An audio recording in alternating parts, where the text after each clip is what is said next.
Break سے پہلے ہم نے ملک کے دیرینہ مسائل کا تفصیل سے احاطہ کیا اور ان کمپلیکس معاملات پر گفتگو کرنے کے لیے ہمارے ساتھ پینل موجود ہے. جناب مجیب الرحمان شامی صاحب ہیں, جناب مظہر عباس صاحب ہیں, جناب منیب فاروق صاحب ہیں.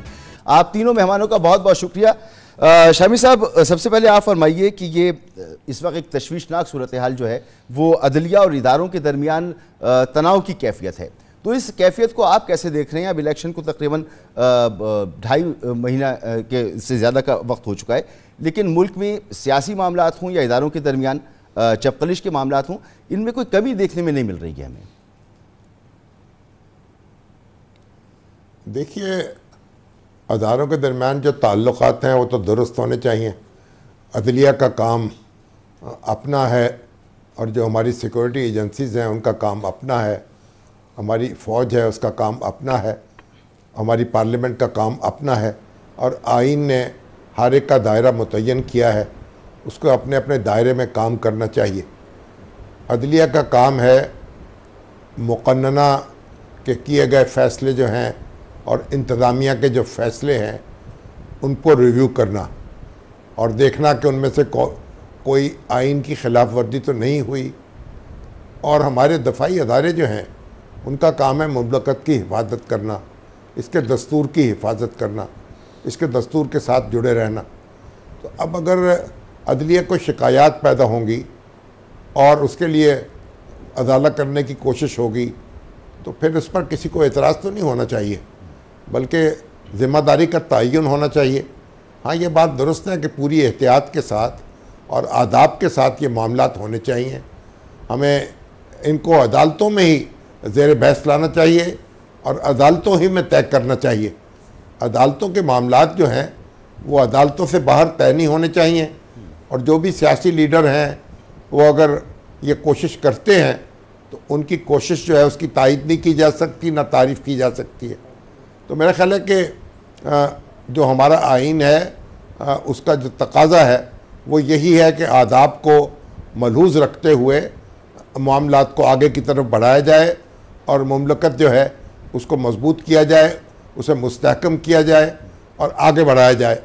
یہ ساری چیزیں تو مد نظر رکھنا ہوگی نا, تبھی تو ایک دوسرے سے معاملہ کیا جا سکے.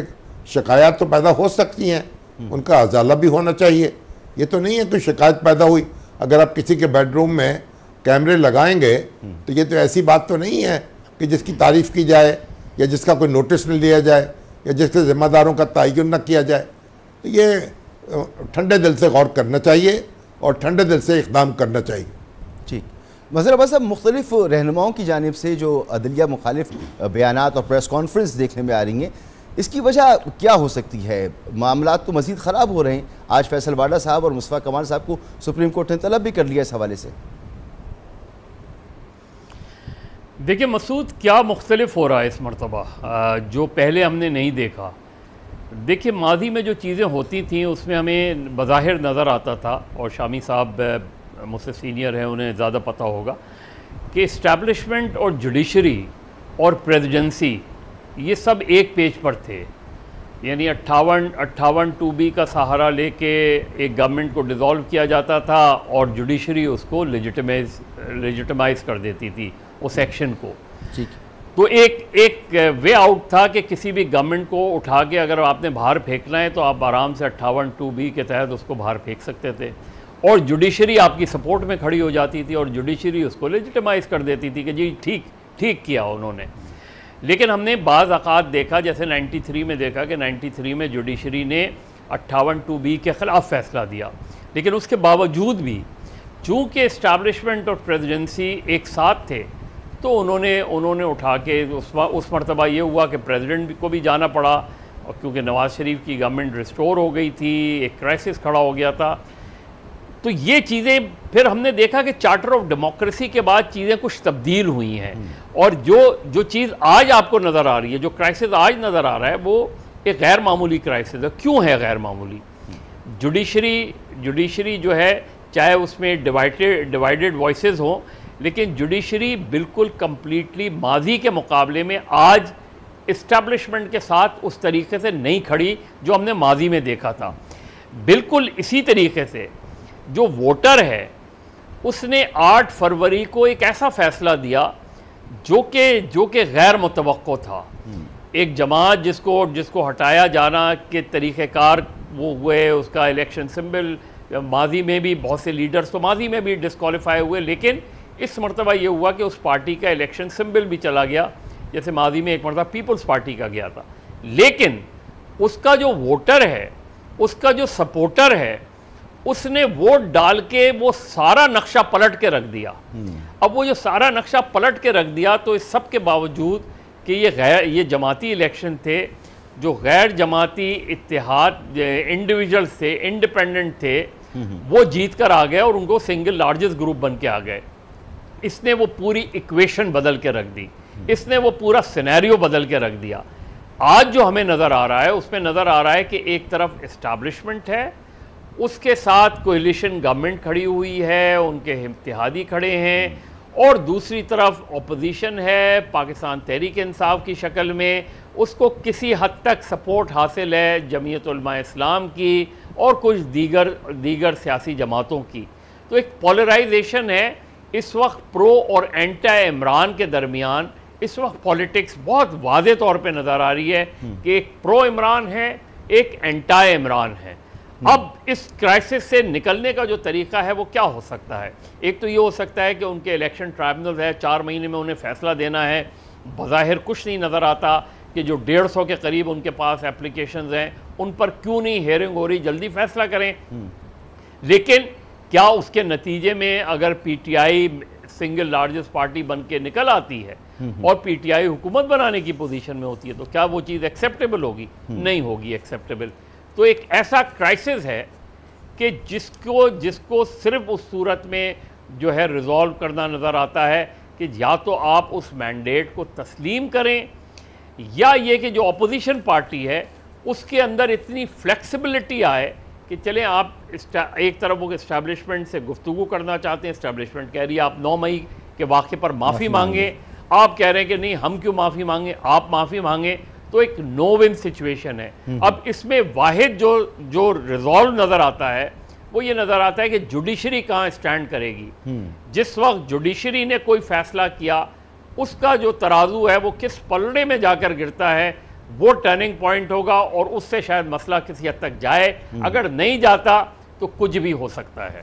جی, جیسے مدر صاحب آپ فرما رہے کہ جوڈیشری جو ہے وہ جو فیصلہ کرے گی وہی فیصلہ جو ہے, یعنی ان تمام مسائل سے نکلنے کا جو راستہ ہے یا حل ہے وہ جوڈیشری کے اوپر منحصر ہے. تو منیف صاحب 28 اپریل کو ججز کے خط کے معاملہ جو سامنے آیا تھا, تقریباً 3 ہفتے ہو گئے, گو کہ یہ معاملہ سپریم کورٹ میں ہے اور اس کی 3 سماعتیں بھی ہو چکی ہیں, تاہم معاملہ ابھی تک حل طلب ہے. آپ نہیں سمجھتے کہ یہ معاملہ جلد سے جلد حل ہونا چاہیے؟ عدلیہ کے حوالے سے جو صورتحال دیکھنے کو مل رہی ہے اس میں کمی آئے, یہ حساس معاملہ ہے, اسے جلد سے جلد حل ہونا چاہیے. اور جیسے مظہر صاحب فرما رہے ہیں کہ وے آؤٹ اگر کہیں ہے تو وہ جوڈیشری سے ہو کے نکلتا ہے, تو جوڈیشری پر جو دباؤ ہے وہ ہمیں کم ہوتا نظر آنا چاہیے. بہت شکریہ مسعود صاحب. دیکھیں, گزارش یہ ہے کہ آپ نے جیسے ذکر کیا, ویسے تو ہمارے ملک میں مملکت خداداد پاکستان میں بہت کچھ ہونا چاہیے جو کہ نہیں ہو رہا, پچھلے 7 دہائیوں سے تو نہیں ہو رہا. ہمارے ملک میں جہاں اسٹیبلشمنٹ کی حکمرانی رہی اور اسٹیبلشمنٹ بہت طاقتور رہی, وہاں ہماری عدلیہ, میرے استاد ہیں جناب مجیب الرحمان شامی صاحب اور جناب مظہر عباس صاحب, انہوں نے بخوبی اس کو ایکسپلین کر دیا. ہمارے ملک کی جو عدلیہ ہے وہ بھی بطور ٹول ہی استعمال ہوتی رہی ہے. لیکن مسئلہ یہ ہے کہ کچھ کام ایسے ہیں جو کہ جن کو کوئی کنڈون نہیں کر سکتا. اگر عدلیہ کے معاملات میں کسی طرح پر بھی, کسی طرز پر, کسی سکیل پر اگر مداخلت ہوتی ہے, چاہے وہ کسی کی خوابگاہ میں کیمرے لگانے سے ہو, چاہے وہ کسی کے بھائی کو یا کسی کے کزن کو فون پر ہراس کرنے سے ہو, یا چاہے ایک ٹیسٹ سا پیغام بھجوانے سے ہو, اگر کوئی کام غلط ہے تو اس کو درست نہیں گردانا جا سکتا. اب ایشو یہاں پر یہ ہے کہ جہاں یہ ہم کنڈیمنیشن دے رہے ہیں اور واقعی اور بغیر کسی کوالیفیکیشن کے دے رہے ہیں, اس کو انکوالیفائڈ کنڈیمنیشن ہم دے رہے ہیں, وہاں ہمارے ملک میں جس طرح میں نے عرض کیا کہ ایسی عدالتیں اور ایسے فیصلے ہوئے جو نہایت ہی افسوسناک اور شرمناک تھے, جہاں پر جج صاحبان وکلاء سے زیادہ کین نظر آئے کسی کا سیاسی کیریئر ختم کرنے میں یا کسی کو کوئی خاص ریلیف پہنچانے میں. تو جہاں ایسی صورتحال ہو وہاں میں ایگری کروں گا کہ جہاں اتنی ڈسٹنکٹ ڈویژن اور اتنی پولرائزیشن ہو تو معاشرہ اگر اس سے بھر چکا ہے تو عدلیہ اس سے پاک کیسے رہ سکتی ہے. لہٰذا یہ جو سچویشن اس وقت ڈیولپ کر چکی ہے ہونا تو یہ چاہیے, درست کہا آپ نے کہ یہ معاملہ جلدی حل ہو جائے یہ معاملہ اور صورتحال بہتر ہو جائے جو 6 ججز کا خط ہے اس حوالے سے. لیکن پتہ نہیں کیوں مجھے یہ معاملہ جلدی حل ہوتا ہوا نظر نہیں آتا.